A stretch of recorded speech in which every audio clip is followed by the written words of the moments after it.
Welcome back, everybody, to Misunderstood. I'm your host, Rachel Uchitel. Welcome, my producer, Alison Goodman. Hi, Al. Hi, everyone. Hi, Rach. Okay, so today's guest is Bryce Adams. You guys should look her up on Instagram. She has a ton of followers. And the big deal with her and why we have her on the show is because she has become a content creator where she can make up to $6 million a year doing what she wants on OnlyFans. And she's made herself into someone who could afford to buy a compound and have all her friends live on it and do the content for her. It's a crazy story. I thought it was very misunderstood that people that are on OnlyFans are just, these people that are like having side hustles. This girl has a real hustle where she is becoming, someone who is beating guys on Wall Street with her income. So, I thought she was fascinating. By the She's way, and also fascinating. she also has a sick body. She's really into fitness, and I kind of want to be like her. So that's why we got her on the show. I mean, I think what makes Bryce stand out the most is that she's really a businesswoman. This is not some girl that comes home, has a glass of wine, takes off her clothes, and does a little show on OnlyFans. She really knows like the statistics. She knows everything you can about the business of OnlyFans. And if you did not know that that's what her business was, you would have no idea. You would think she's talking about a retail store, stocks and bonds. You would not know. Right. So she's a businesswoman. Oh, and here's the other reason why Businesswoman first, really. why we got her on the show is because, there's a lot of people in the OnlyFans industry who promote their sexuality, obviously. I mean, this is what they're using, right? To get eyeballs. But the one thing that makes her stand out is that she's had a lasting relationship for decades, or she's actually quite young. So a decade, let's say. Yeah, I would say a decade. Right. But she is with her high school boyfriend still, and he helps run her account. And that was kind of fascinating to me too, because you would think that that's not a thing. No, they're So partners in life, in everything, in business, and their business happens to be OnlyFans, but they are partners in everything. And they seem to have a really strong and understanding relationship, way different than you would imagine. So again, she's a top earner on OnlyFans. She's a businesswoman at heart. Her dedication to thinking outside the box and commitment to her fans are the building blocks of her success. She gives us a glimpse into her unique world. It's an episode you don't want to miss, especially if you're thinking of starting an OnlyFans, or if you're a subscriber to OnlyFans and you want to know who to subscribe to.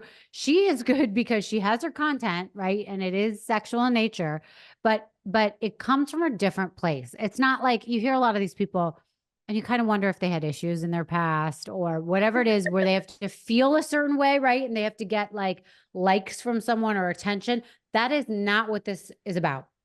This episode is about what is misunderstood about the business of OnlyFans and the business of creators, and how they are making the money that they are. Because I'm fascinated by that. There's so much money to be made, and it doesn't mean that you have daddy issues. Right.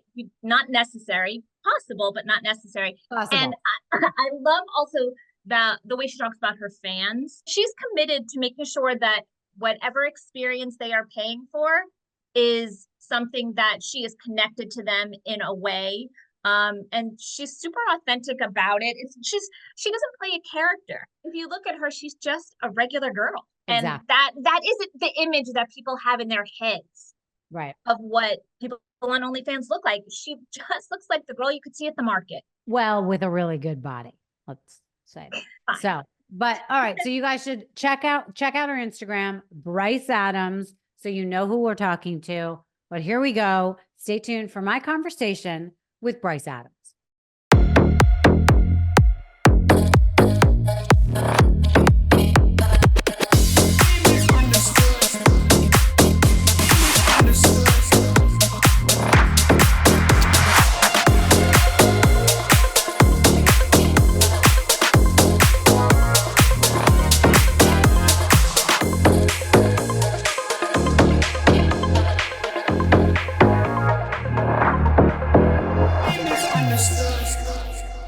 Hi, Bryce. I'm so excited that you're here today.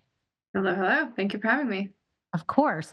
So I wanted to start by asking you, when I did my research for you, I noticed that you use a stage name. Does anyone actually, besides your friends and your boyfriend and your family, obviously know your real name? I mean, Bryce is my real name, so that part is. And I just took the Adams part is actually my boyfriend's middle name, so I kind of put them together. I thought it was a cute thing to do 3 years ago. So that's the story of that. Got it. Okay. So, but like, do people call you Bryce or they call you by your first name? Yeah, they just call me Bryce. Okay. And has that been since you grew up or since you started this persona on OnlyFans? Mostly, I don't know, kind of like a combo. I guess it depends on who you talk to, kind of thing. But I mean, I at this point, I just respond. I like my name. It's fun. It's different. It's definitely unique. My parents definitely picked out some unique, unique names there. So, but Yeah. I no, I love that name. My daughter's name is Wyatt, which is a boy's oh, name. fun. Bryce Yeah, is like a manly name. yeah. So I'm into that. I think it's awesome. Okay, so the other thing that I noticed when doing research about you, and I'm just going to start here because if anyone looks you up that hasn't heard of you yet, Yeah. they are the first thing they will notice is you have one of the best bodies I've ever seen. Oh, thank you. So obviously, I mean, I guess it's not obvious because to be an OnlyFans, I don't necessarily know that it matters what your body looks like, and we'll get into that because Yeah, that is one of my questions. But sure. you have created a whole platform on being fit as well. Yeah. So I think the first thing that people will really want me to ask is about your diet and about your workout routine. So Okay. wait, my first question though with that is what do you think is more important? What you eat and put in your body or the workouts that that you put your body through? I guess it depends on the person's personal goals, like what their actual like. I Well, ultimately you should do what. if they wanna look like you, let's just Ah, start there. I want them to look how they wanna look, you know what I mean? Do what is gonna best suit you. Mhm.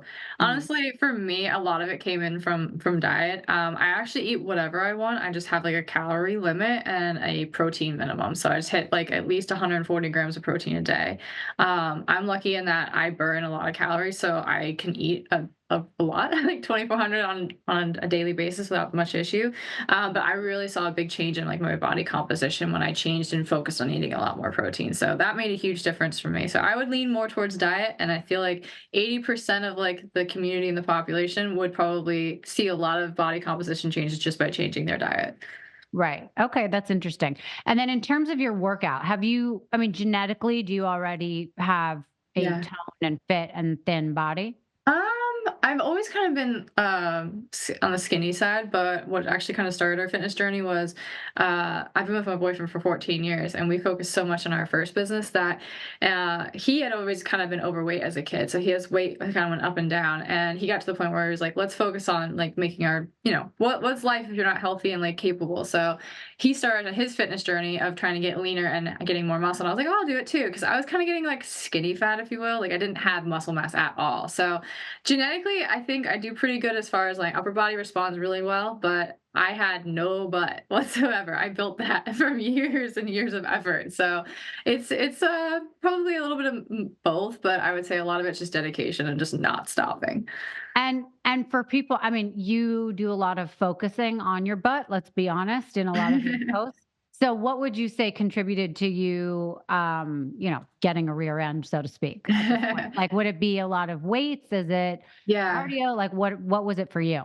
I mean, obviously, people have preferences of how they like to work out. I would say I advocate for anybody who wants to start working out, find something that you can kind of keep doing, even if you're having a hard day or have a gym buddy. Just start it and don't stop. But for me, it was weightlifting. So having loaded movements, engaging my glutes, focusing on my lower body, my legs, and my butt, and just like consistently strategically planning and tracking like my workouts and leveling up the difficulty, because if Right. you kind of just do the same way every single time, your body kind of minimally adapts. But if you want gains in the gym, you want a bigger butt, you gotta push harder. So there was a lot of mental blocks too I had to overcome, but I was glad I did.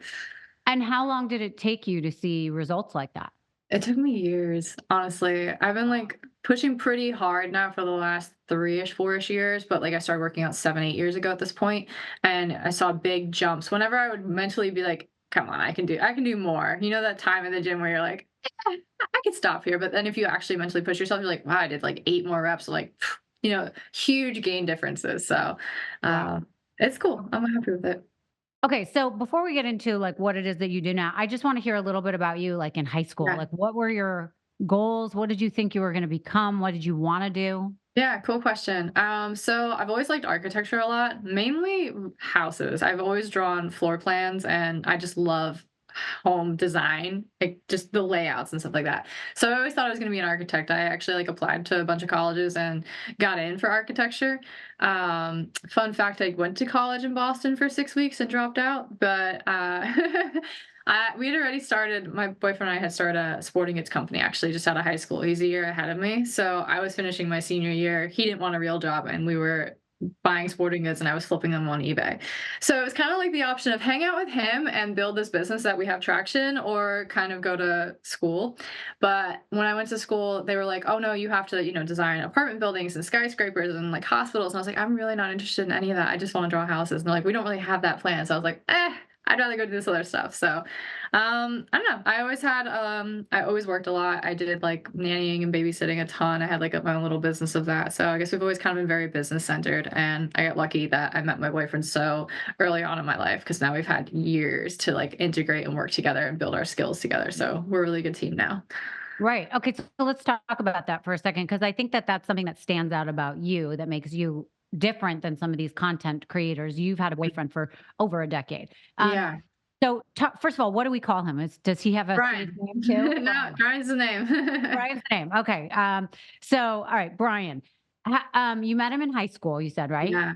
Yep. And did you have boyfriends before him, or was this like literally your first love? I'm pretty sure I had 4 before that, yeah. So I like having a person. So, I actually had a boyfriend when I met him. We were friends for like 6 months first, and then I realized I was like, "Oh, okay." Like the other guy was nice, but just definitely not it. And Brian was funny and interesting and athletic and like it was you could tell very different and going places. And I was like, "This is cool." And we can hang out endlessly and we get a lot done. So, it was fun.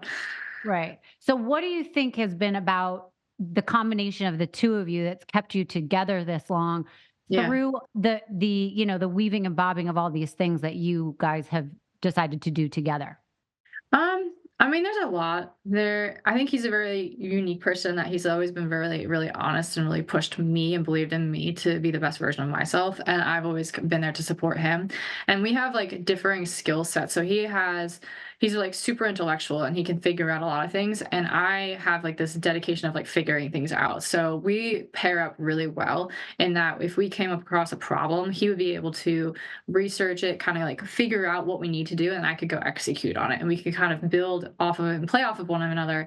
And I think that really worked out well personally and in our business. So it was like unlike a lot of people, spend a lot of our time together.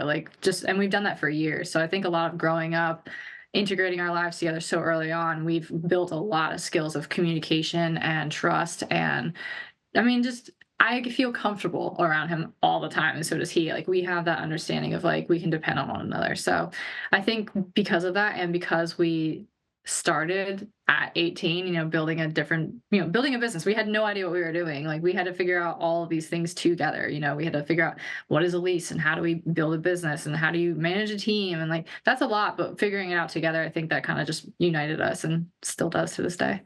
What were the first, you talked about the first business that he was in or Yeah. you both were in.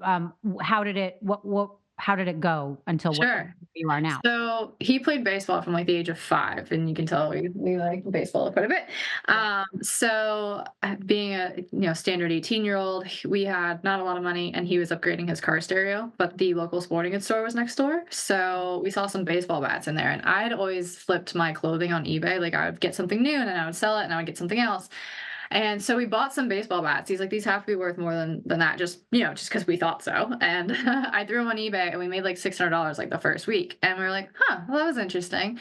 And by the way, it cost us like $200. That was all the money that we had at the time. So that was it. We went to zero and then we made money. We're like, oh, that was cool. And we're like, maybe we should try that again. So we just did that and kept iterating. And then we started going to other stores, and it spread from baseball bats to basically an entire inventory solutions company where we'll buy out sporting goods stores that are closing, and we'll basically take all of their inventory and solve their problem, because most stores only sell to like a little local market. We ended up Yeah. taking more globally. So we built that.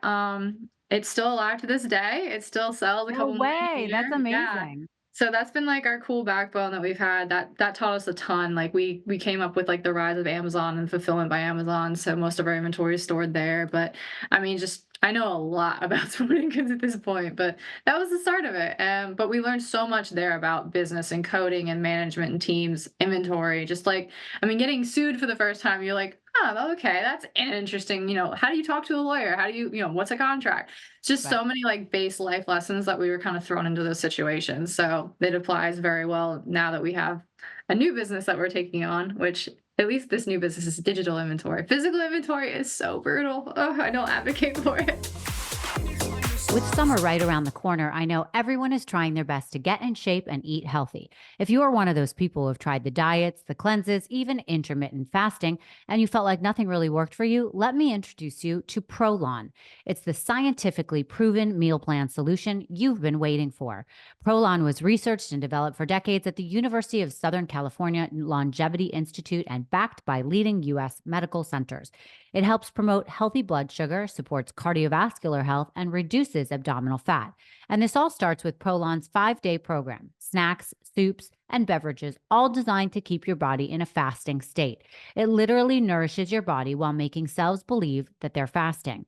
If you listen to my pod, you know I did the 5-day program and I absolutely loved it. It was the exact reset I was craving. I never was hungry. I loved everything. They had these great chocolatey snacks. The soups were amazing, and I did not feel hungry. Prolon makes everything as simple as possible. They deliver everything you need for the 5-day program, including all those snacks and soups, all organized in labels, and just seeing what you have to look forward to helps you get motivated to keep going. If you are looking for a kickstart or interested in trying something new, Prolon is a great place to start. Right now, Prolon is offering Misunderstood with Rachel Uchitel listeners 10% off their 5-day nutrition program. Go to prolonlife.com/understood. That's PROLONLIFE.com/understood for this special offer. That's prolonlife.com/understood. Explain what digital inventory is. So digital inventory is you create a piece of media, content, art, etc., and it is replicatable or resellable as many times over. It's new to the newest person, basically. Where we have like a physical inventory, a baseball bat per se, you can only have one of them and sell it to one person, and they have to sell it type of thing. So it's a lot more of a burden to have your money tied up in a physical good, because then you have to find that right customer, or you have to have thousands of them compared to a digital piece of art that you can do and resell over and over again. So digital also takes up almost no footprint. Items take up lots of space. So Sure. Okay. Very interesting. So I think a lot of people would think that someone who has a boyfriend mm, or girlfriend and they're on OnlyFans and they're yeah, doing things that some people consider, very sexual in nature, that they would assume that your relationship is an open relationship. Is sure. that true? Is that true with you guys? Yeah, we have an open relationship. We actually had one before starting OnlyFans. Okay. We were just kind of quiet about it. And I think starting OnlyFans, we actually started off, by the way, as like a complete like side joke type of thing. Like it was just a random Sunday. And I was like, oh, I'll try it out type of thing. We did not know that much about it. We came on very late. We missed all of 2020, the whole COVID year of everybody rising on there. We came in January of 2021. So I missed like the entire like startup year. But yeah, so I Of think OnlyFans you're talking of about. OnlyFans, yeah, Got it. I Okay. missed all of that. So Wow. be very different if I started the whole year prior, but it was just a very casual thing. We were kind of bored. Sunday's kind of like our date night, so we always like eat like fun dinner and like watch a movie or two and just kind of casually do stuff. And that's when I started it. And I think just because we had that baseline of an open relationship and honesty, and he's always supported me, it was never. I didn't have to convince him. It wasn't like this pitch. It wasn't this like this fight or anything. He was interested because he was like, this is a cool, unique opportunity. Like this is totally out of our wheelhouse. We had no social media following. I didn't have a following. It's not like I had, a couple million people on So Instagram. so wait, from your other jobs of selling and Yeah. reselling things, that wasn't like a base of people who No, were gonna translate to OnlyFans? no, Okay. I nothing, kept them That's completely super separate. that's super interesting because I've had some people on my show before, Mhm. that started OnlyFans for different reasons, right? They Sure, were, teachers who couldn't make ends meet, sure. supporting, a spouse and 4 kids or whatever, got Right. on OnlyFans, got fired from their job, and then had to make ends meet on OnlyFans and started Yeah. making millions. For Right. you, it was like a choice that you were Yeah. happy to do, and it wasn't out of being shamed into it. No. So but all of them have said the one consistent thing is that you have to have some sort of following or a reason that Mm. people watch you. So Yeah. how did you know you were going to build a following? How did you get that following? Because I think that's like a Yeah. scary reason that people don't start. So I agree, because it's really different and very unheard of. And anytime I ever talk to people about that, they're like, how did you guys do that? Because I actually, all right, so we did our first 5 million on OnlyFans, and I didn't even have an Instagram account. Like, we did it with zero following, like previous following or converting people over. Even now, like only in the last 8 to 10 months have I actually started to focus on social media at all. And we still are very terrible at it, just an FYI. We're just getting started. You're not that terrible at it, but I okay. don't know. It's not. Our standards are still not being met, so I think we can do Got it. so much better. But thank you. But no, basically, we just took like a business approach to it. We're like, okay, we know how to make systems, we know what people want to see, and we started a really super easy baseline. We said we can be unequivocally 100% ourselves authentically. So like, I'm gonna show my boyfriend, I'm gonna show my friends, my cats, my gym, and I think that's what people were actually looking for and they were kind of craving. So I think right time, right place a little bit of like, I'm totally down for anybody who wants to do an OnlyFans page and wants to be an alter ego or a portion of themselves. And I get that people have families and things like that. And I love it that you can create your own little world. I got lucky in that we were independent already and we could make up our own rules of being like, we are totally fine with showing everything and we're all right with that. And we believe in ourselves and our skills and our capabilities that we know if somebody has a problem with it in the future, then they're probably not the right person to work with us. And that's okay. But we want to live our lives to the fullest and just share that and show that other people can do the things that they want to do as long as they're safe, healthy, legal, all those fun things. So we kind of came at it from a business perspective of like, all right, we will do on-platform advertising. We're going to measure our data and we're going to find out exactly what works and what doesn't. We're going to test, we're going to iterate, and we're going to constantly be asking feedback from our fans. And that just kind of took off like wildfire. So we knew we could invest in ourselves and we knew we could bootstrap it ourselves. So that's what we did, and we scaled it massively. So that's still like a nice backbone, but now we're starting to get into the socials world a little bit. So that's cool too. Right. So wait, let's go back there for 1 second. So you're talking about like you were on your date night on a Sunday, but were you kind of like, let's just do this? Let's make like a Yeah. fun, sexy video? Or like, what was the tangible thing that you decided to do? The first thing I sold was like a couple just athletic photos. Like it was like I think body update. Like I was wearing like a sports bra and like a short thong shorts from like working out, and it was like a transitional photo of like, hey, how much progress I've made in the gym. Like that was the first thing I sold. I think the first things I sold were 6 photos, and it was like that. And because he was like, how did you sell these for $62? He's like, they're okay, but like really. And that's when we started to just jump in, and he was like, how big is the market cap? Oh, okay, how many users are there on the platform? Right. This is not a niche thing, this is actually kind of a cool opportunity. So you guys took it as a business opportunity and were like, how can we do this? As opposed to a lot of people, I think, correct me if I'm wrong, make the mistake of like, let me just think of sexy ways I could post photos and let's hope Yeah. for the best and see how many followers I'm going to get, or I'm going to think market it so. on Instagram to get more followers. Yeah, I think people should do what they're comfortable with, and a lot of people don't know how to approach things. I got lucky in that I have him, so it's like 2 brains working on it at the same exact time. And then because of our history, we looked at it that way. And I think that combo of like, hey, we know what a customer experience should be like and what good, customer feedback is, and making a great product above all else. We knew that going into it. So it was okay. It's so funny. You can film stuff on your iPhone, you can mess up, and you can learn at the same time, ask for feedback, and people still love you. And you're like, well, this is nice, like a winning, cool combination. I mean, the community I have in OnlyFans, they are the nicest people in the world. I got so spoiled. I thought that was how everything was. And then I came to socials. I was like, ooh, you guys are mean. So comparatively, I love my community on OnlyFans, but I think that is kind of the difference. And so people who aren't content creators, or maybe just kind of think OnlyFans creators are all the same, they think, and this goes to anybody who creates content, that you just pop a picture and it's like done. That's your whole day. And it's like, that is not remotely what goes into it. Like, whether you edit or you don't, I mean, there's curation of posts, there's engaging with your fans, there's like strategizing on your content. How are you going to deliver it? What's the sales pitch? I mean, there's a lot more that goes into it. It is a job, it is a life.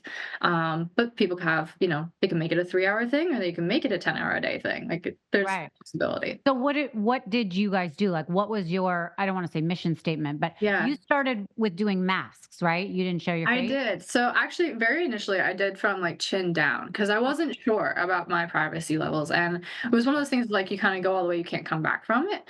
And so, like, the first like 2 months, I kind of did that. Then I integrated the mask because I was like, I need to be able to see. And like, I think people Okay. react really well to faces and facial expressions. So I did the mask for my own privacy. And then it kind of integrated from there as I got more comfortable to mask and sunglasses out in like public places, like on the wall or anywhere, like on Instagram or something like that.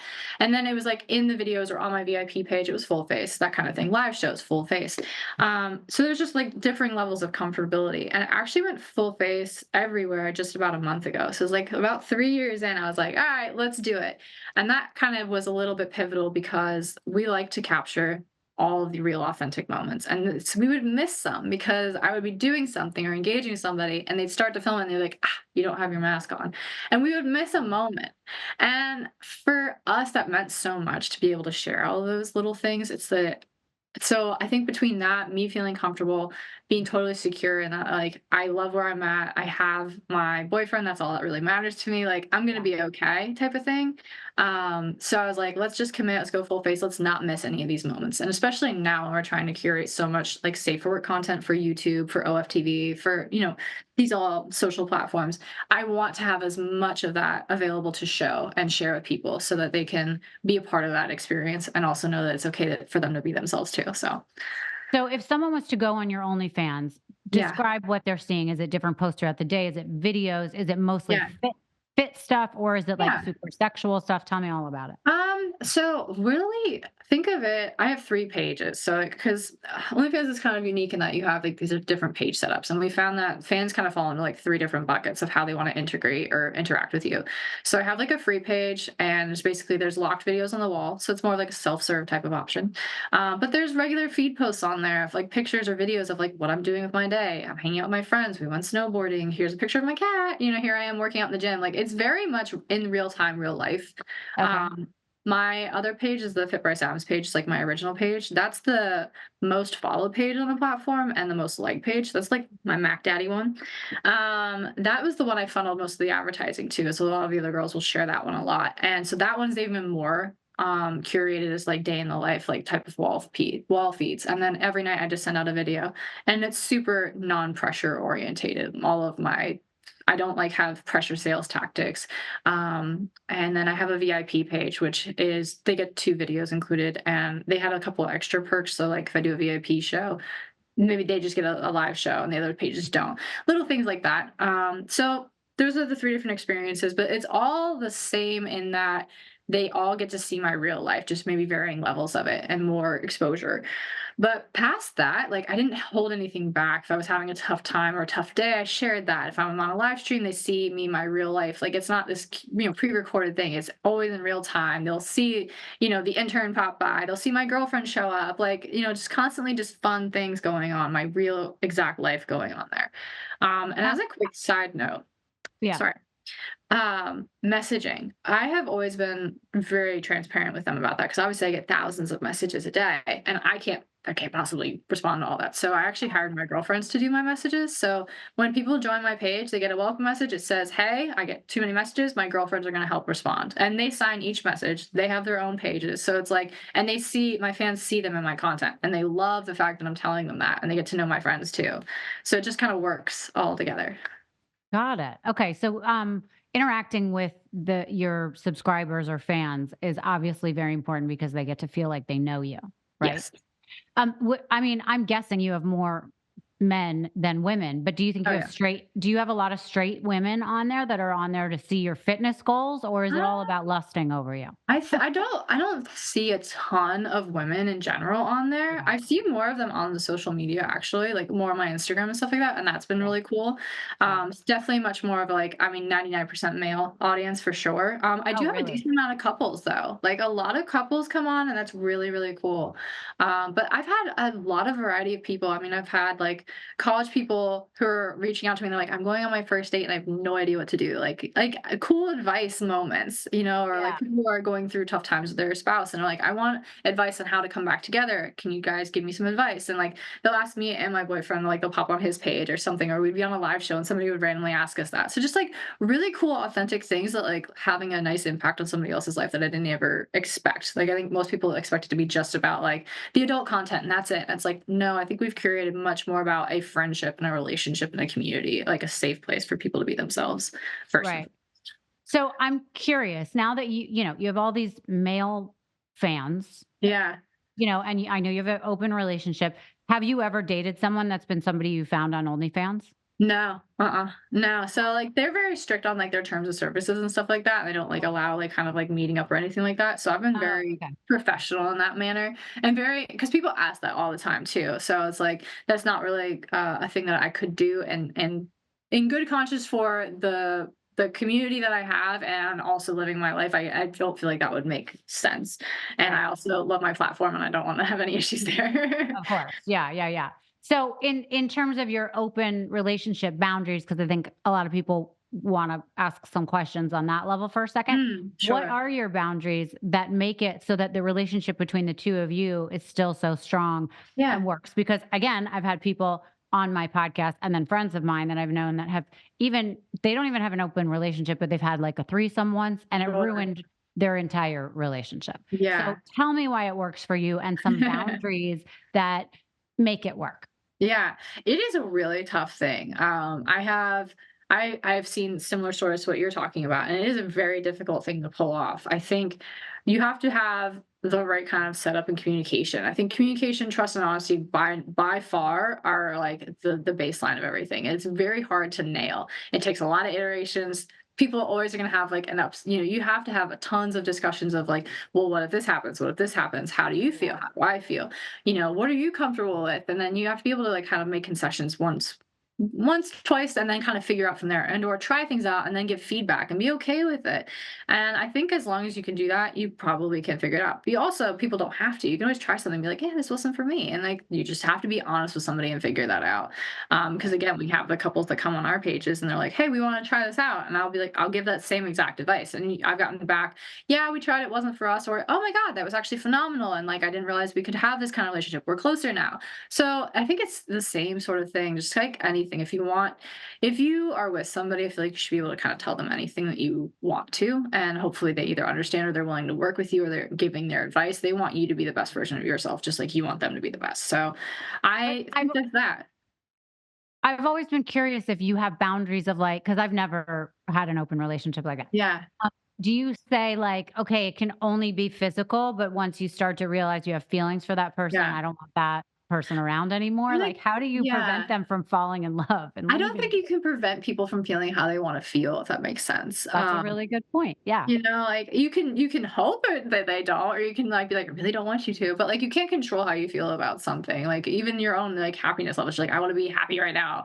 You can only do what you can. So I think as long as you're open and you're communicative, like it is what it is. I know at the baseline and the heart of it is like he's my rock and I can depend on him and like that is where I go. And I think that's where he goes too. Not to say that you can't have, different, emotions and fleeting things that come and go and stuff like that. And it's I think more about living life and having like the ultimate time that you can have.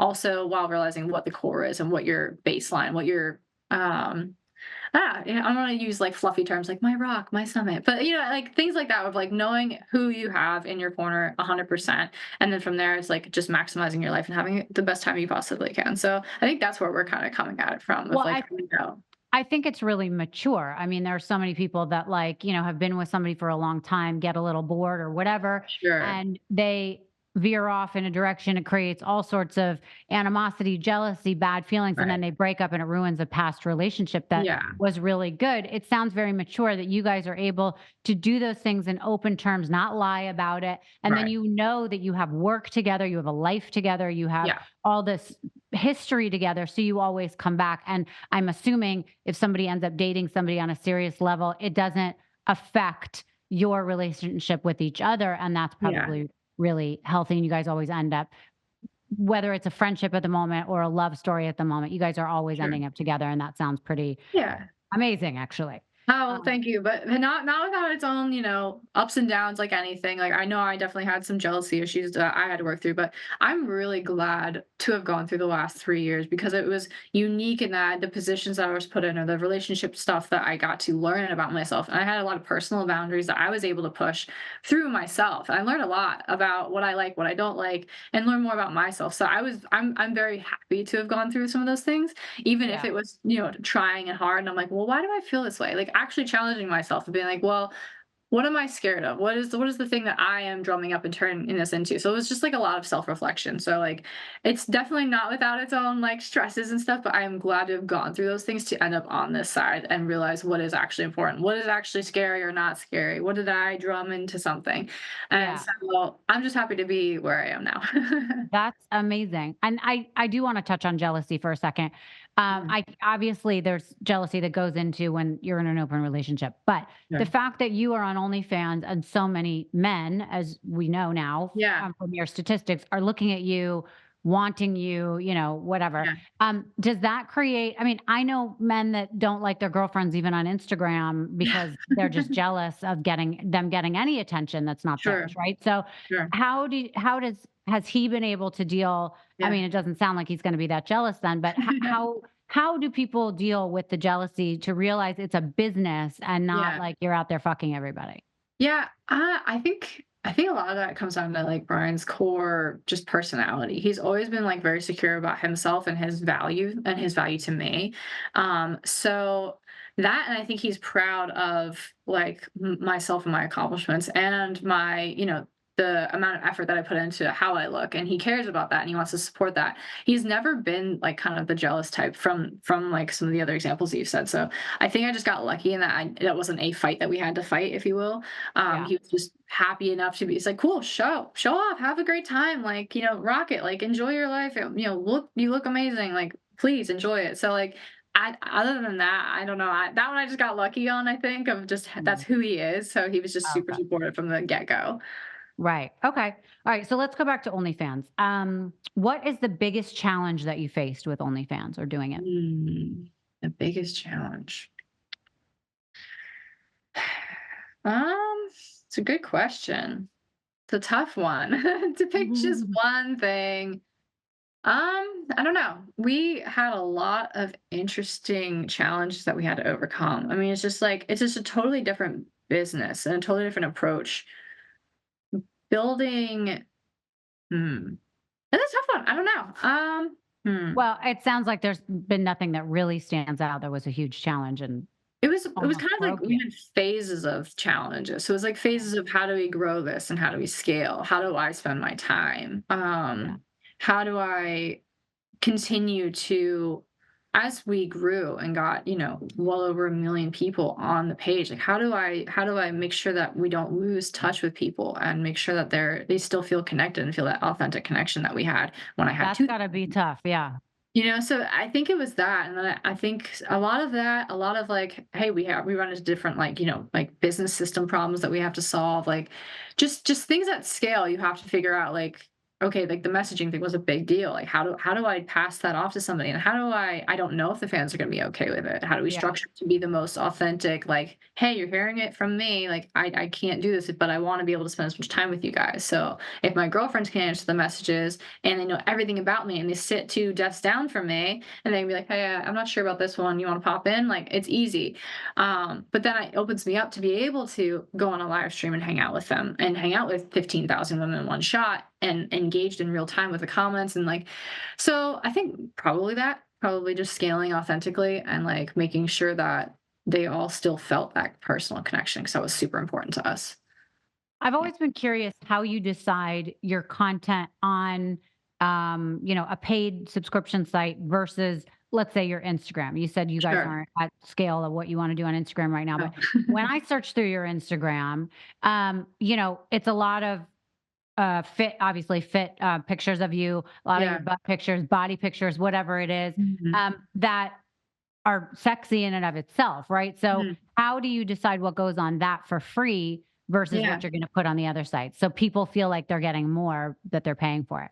Yeah, I mean, I think my Instagram, my YouTube, etc., is a lot more about like my day in the life, hanging out with my friends. Like a lot of the reels or the long forms that we're doing is like kind of like this vlogish slash like just wild stuff that actually happens to us. Like we live on a 10-acre farm. My whole team works here. They're all my friends. Like so, like I think people have this misnomer that they think this like it's like set up. No, like these things are our real life. Like we don't set skits up or anything. Like we landed a helicopter in the backyard. We painted a 120-foot American flag for 4th of July. Like we do things because we want to, like for us and our friends first and foremost, not for the views, not for like this like clout or anything like that. Like we're just having the best time that we can. So we actually developed like a whole, we call it storyboarding, content review. So like we'll map out like a whole week's worth of content, OnlyFans, social media, like all the different platforms, all the photos, the videos, the captions, and we curate all of that together. And we go through, we edit all of our short forms like here in-house, like together. We film them and we edit them all here. So that's kind of like our process. And then we kind of have the different layers of like, well, obviously Instagram is safe for work. So we have certain things that we want to hit. And we know that they're sensitive to like maybe not a lot of bikini stuff. So like no Right. problem. We'll kind of like curtail that down. Maybe more of the bikini fun, hot like photos are more OnlyFans based.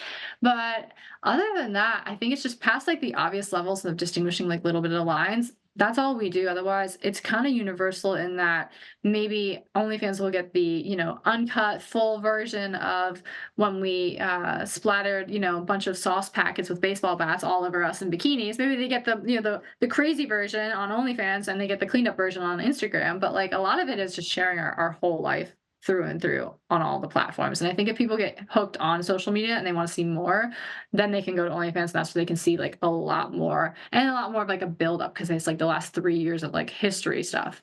And the last thing I'll say is that OnlyFans for us is kind of like the realest end-to-end vlog because most of the time vlogs are like just the safer work side or it's like, or you go to an adult site and it's like just the bedroom.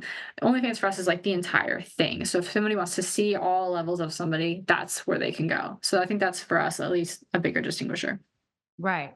It's so interesting how you really have made a business of this and take it so seriously and see the results. I mean, I'm assuming the 10-acre farm you have is that Yeah. you don't rent it, you bought it, correct? Oh yeah, no, we bought it. Yeah. So, and that was that with money that you had made from OnlyFans? Yeah, we had a little bit from our previous business, obviously. Like we still own our first house. It's like a couple minutes away. Ironically, 3 of our friends live there, like that work here. So like we're Right. constantly kind of like building this community thing. But so like we have that house. That house is great.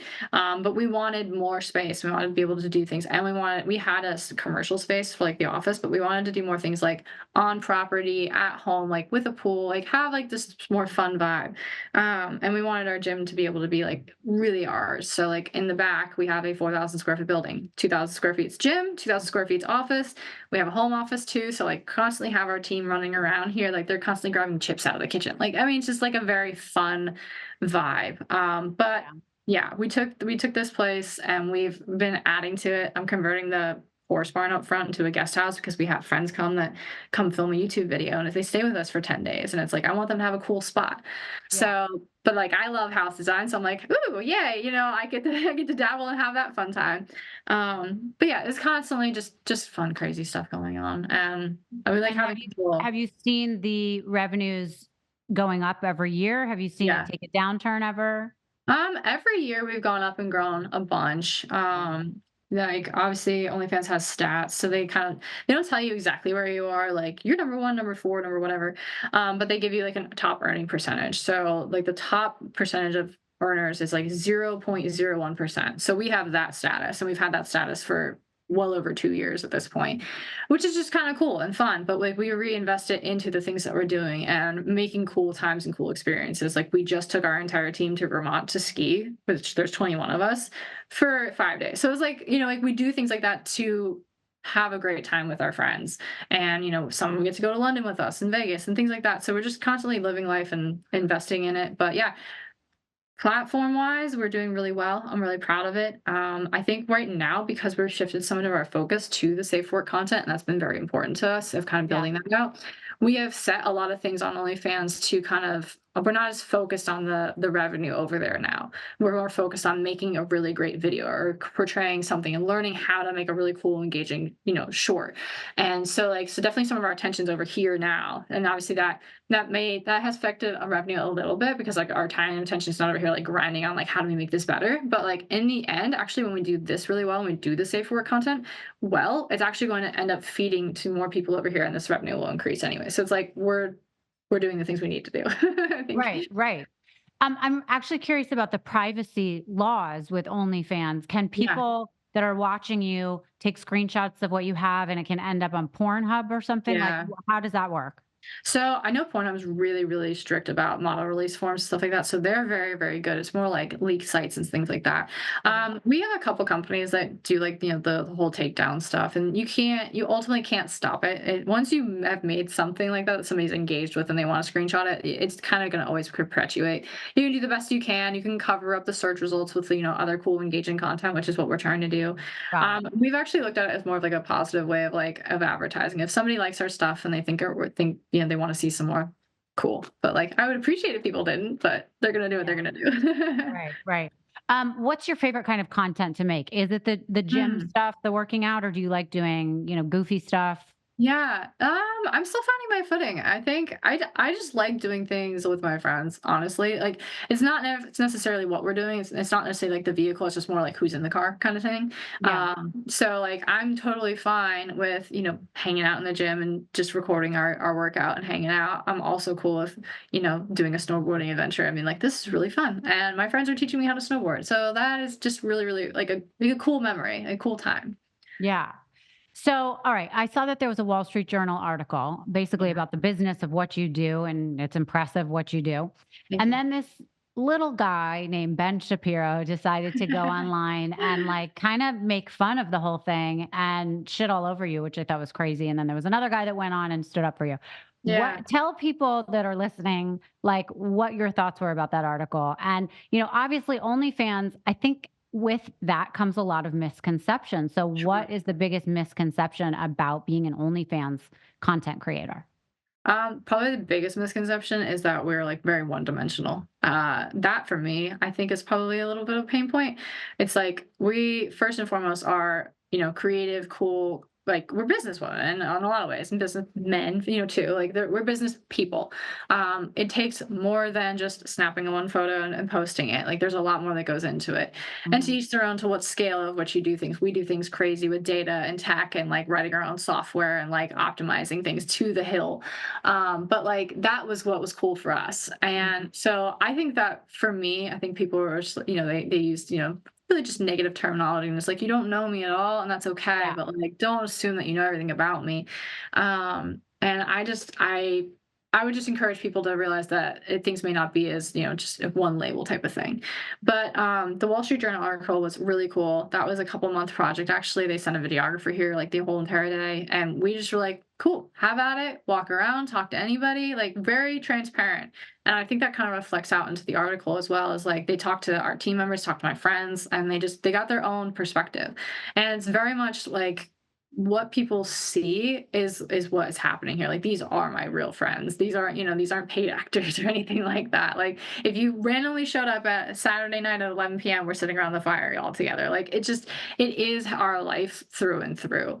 Mhm. And the Ben Shapiro thing, I think he's just doing his thing. Obviously, he's got his own opinions. Again, hey, if he wants to have his own opinions, no problem. It's just really funny, just like how he would narrow down on like a couple key sentences, and it's just like it's so out of context. It's just kind of Well, amusing. it just seemed like he reduced people that worked on OnlyFans to like sex workers or Yeah. having like an issue with their daddy when they were little or they were Yeah, molested or exactly. something. It's just like why would that even come up? I just thought that was a very I guess Yeah. it's not a strange view to have. I guess a lot of people do have that, but to me, that would seem like a misconception. No, So, I think you're right. I think it is. I think people do assume and they use blanket statements and they don't take the time to dive in, but they want to have an opinion on something. And I think a lot of people are afraid to be like, you know what, I don't know enough to really say. So I'm just not mhm. gonna say anything. I think people they jump to having an opinion on it and a sometimes hard, fast one. But hey, my family's very proud. My dad is very Good. happy with me. So like that's all. I love saying that when they're like, "Ooh, you must not have a dad." I'm like, "Actually, he's very Yeah. happy." That's awesome.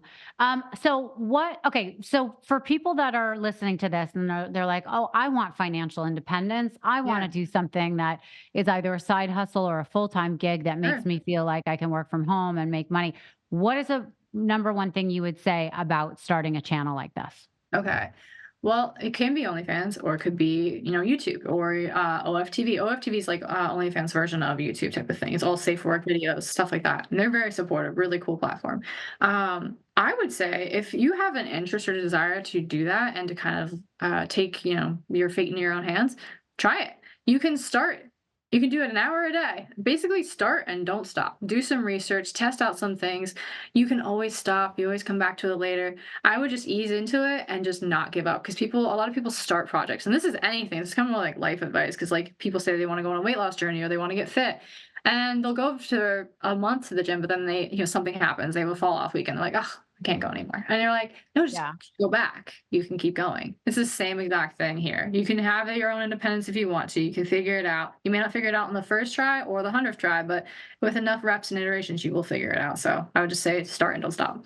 Do you think it's important to have a niche? Like I know some people sell pictures of their feet. Some Mm, people, like yeah. are just doing cooking naked. I mean, I don't know, Yeah. but do you think it's important to find something that Mm, makes you stand out, or is that too kitschy and you don't need that? no, I think every person has their own uniquenesses. You have certain traits about yourself that you really like and enjoy. And I think what's cool is like you don't have to be, this the same carbon copy as anybody else to be on OnlyFans and be a creator. You can be whoever you want to be, and that can be yourself. And that's Yeah. totally cool. Like yeah, any size, anything. Like I have seen they have the most supportive people. There whatever you like, I guarantee you there are thousands of people that like that same thing too. And you can find them. They will find you.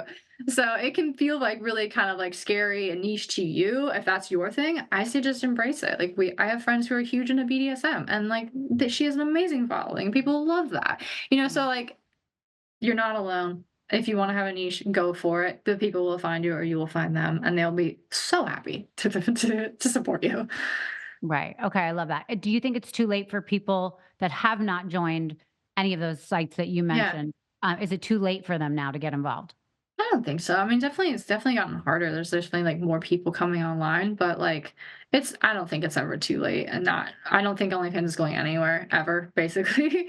I think they do a really great job about caring about their creators and they listen and they're huge on privacy and safety. So like to me, it's a really safe place for somebody to explore themselves and, let as little or as lot about themselves out there. So I would say if somebody really wants to, why not? Give it a try. You can always stop. Okay, great. What is the career goal for you going forward? I mean, it seems like Yeah. you're hitting all and checking all your boxes every year. Do Hmm. you see something in the future that's like, this is really where we want to get it to go to? Because this can't be it, right? I mean, you've said you keep expanding or whatever. So Yeah. what's in the future for you? I never really did this for like a monetary goal or anything. One of the few things I've always wanted to do was to like design and build like the ultimate like our own house type of thing. So Mhm. I still have yet to do that. I've done a lot around here. Like this place was like an 80% match of what we wanted, but other than that, I mean, I think I really just want to accelerate our skills and know that we're crushing like our own personal goals. Like all of these things that we've done thus far was like baselines and pressure that we set on ourselves of like, hey, I think we can do this. Hey, I think we Yeah. can have the biggest page. I think we can do these things. And we're going to do things completely differently, unlike how anybody else has done it. And we're going to do it for ourselves first and foremost. And then cool, whoever else wants to come along can. So I think for me, I think we're just kind of figuring out we just want to do fun stuff with our friends. So if somebody else has a really cool idea, we'll take part in that and we'll be like, hey, cool, how can we help you? So Yeah. yeah, I don't know. I don't have these like grand things other than just like I want to make really good content. And I think we can do Yeah. a lot better than we are. So I'll just enjoy that ride. I think it's interesting. You said OnlyFans, in your opinion, isn't going anywhere. Do you see it changing at all in the future, though, so that people can do new things, or that it's Yeah. upgrading ever? Like, is there an opportunity for that? They're constantly making changes to the platform. I'm actually rather close with them and I've talked to a lot of like the C-suite. They are phenomenal people, by the way. I always had just like pure class, great like contact with them. I mean, there's really they're very interested in making sure that they make the platform as useful, as helpful, and as like streamlined for their creators and as safe as possible. And I Mm, think they actually had like if you think about it, because of the scale of which things flew and grew, like they had to like try and keep up with the amount of growth that they had kind of like mm, thrust upon them, which is probably a great problem to have. So I think they're just going to kind of continue to iterate on making it, making more tools available, making it more user friendly, debugging it. And I think they're actually spending a lot of time on welcoming creators of all kinds. Like obviously the adult creators are kind of like the staple like starting spot, but I mean they have tons of athletes on there. There's tons of celebrities that have gone on there, but they're interested in people who make art and who are who are cooks and stuff like that. Ironically, one of the first people Brian followed on there was a surgeon who loves to butcher. And so like he was like talking about how he was a surgeon, and then he's like, and here's how you would cut this slice of meat. And it was like it was so fascinating. It was like I'm on OnlyFans watching this guy like tell me how to cut my steak. It was really cool. So like I think it's just more of a welcoming platform than people anticipate. They think it's all this like hardcore like just like dungeony, like sex crazy stuff. And it's like it's not. It's people like sharing their lives and right. all degrees of it. So Um, do you see kids in your future? I have, yeah. I've always talked about that. So I think I'm waiting a couple more years. I don't know. I haven't really like gone too far. I'm still young. I'm only 30. I feel like I got some time in me. Yeah. But yeah, I'd like to. I think we'll be good. Yeah, no rush, but I mean, it's a lot. But It okay, is a just lot. I know. curious. I have nieces and nephews. I'm like, cool. I can borrow you guys. Yeah, exactly, exactly. Okay. Anything else I haven't asked you or covered that you feel like Um, is important to share about what you do? I do have one thing. So we've always done things very, very differently, and I think a lot of people get surprised. So just to add a little bit more to like kind of like the Ben Shapiro push and pull dynamic that people see or label with OnlyFans creators, we made a very strategic slash important move in our eyes like over 2 years ago. We started doing charity live streams on OnlyFans. So I would select a charity, either if it meant something to one of my friends or one of our fans, and we would do like a live show.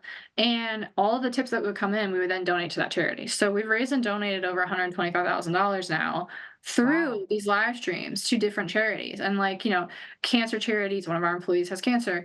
One of our other team members, his brother passed away from cystic fibrosis. We've donated to that charity, and that, like, so we've done things that are super meaningful and usually touch on people. And like, we've done a lot for veterans.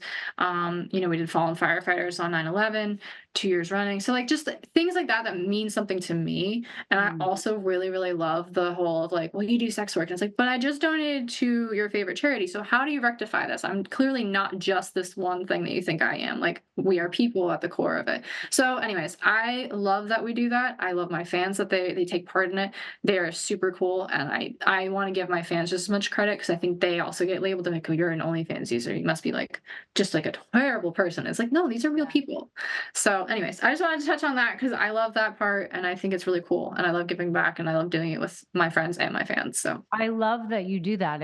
I mean, obviously giving back is very important. Finding causes that you are interested in is very important. yeah, And I do, I think that's great that your fans get involved in that. So you're obviously doing very well for the community and not thank just you. for your own pocket or whatever. But I think it's a lesson for people that do want to get involved in something like that, that it is a business and there is a rhyme and reason to it. And it's not just a bunch of people that have some issues and can't make money in, a regular job. So, and I think that's what's so interesting about this topic that is misunderstood, Yeah, that people should know about. So, I love it. I've appreciated having you on. I think I find you fascinating. Thank And I really wish you guys the best in the future. I will keep watching. I guess I'm gonna have to subscribe to watch you. all the stuff you do. Please do. And I want to see more ways that people can get in shape the way that you do. I'm that same version of you, but older of like, Now you look fabulous. Thank you. I'm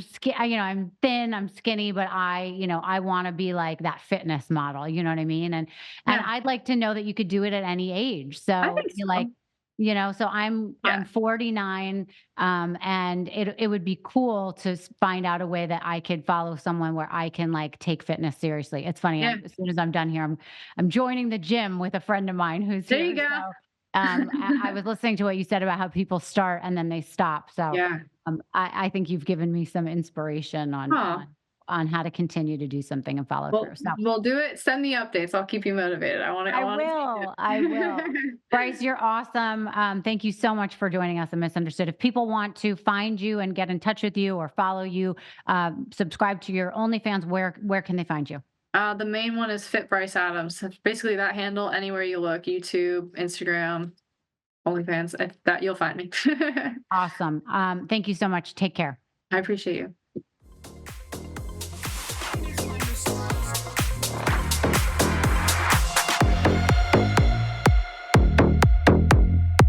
Thank you so much for listening to Misunderstood. I'm your host, Rachel Uchitel. Please be sure to subscribe to the show and give us a 5-star rating and review. You can support the show by joining our Patreon at patreon.com/misunderstood with Rachel Uchitel. Do you have ideas for the show or want to reach out? Email us at info misunderstoodpodcast@gmail.com. That's spelled MISS understood. Thank you so much, and I'll see you next time.